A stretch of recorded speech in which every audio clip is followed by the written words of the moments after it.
Anak depan janji menuju Mandung di Sabang. Kau pegang Den.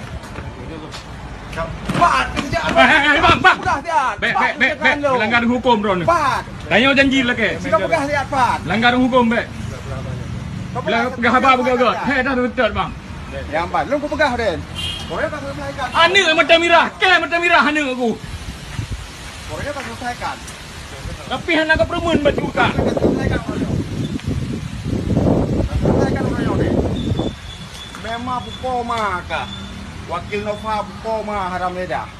2 tahun setengah aku pre. 4 proyek kelong 4, SK kelong 4. Ah, kerjaan lu 4 sih pegang sehat. Kau pegang sehat. Keke di dut lewatnya di keke pu. Ya, Mbak. Pokoknya harus selesaikan. Puim lewatnya. Tak selesaikan, Den. Janji kah, Pak? Proyek lu 2 tahun setengah aku pre. Pak janji kah? Hana si kau pegah nak orangnya betang sehat. Proyek lu 4. Dipelih boh. Alihnya ke betang siap menyangkut SK lu 4. Alihnya ke hujan lu 4. Cik pegah siap. 2 tahun setengah tak janji lu. Ya, Pak. Hana cik pegah siap. Ni tu pun ni bang. Hana cerita. Orangnya tak selesaikan. Hana le bang, kan lagi kan. Ya, Pak. Muplah juga dan janji dengan ro ni bang. Buko mah. Anayum ngawak ke. Oke, orang ngebut bang. Oh, ngebut orang ke. Peng, gua habis rumah gua habis ke.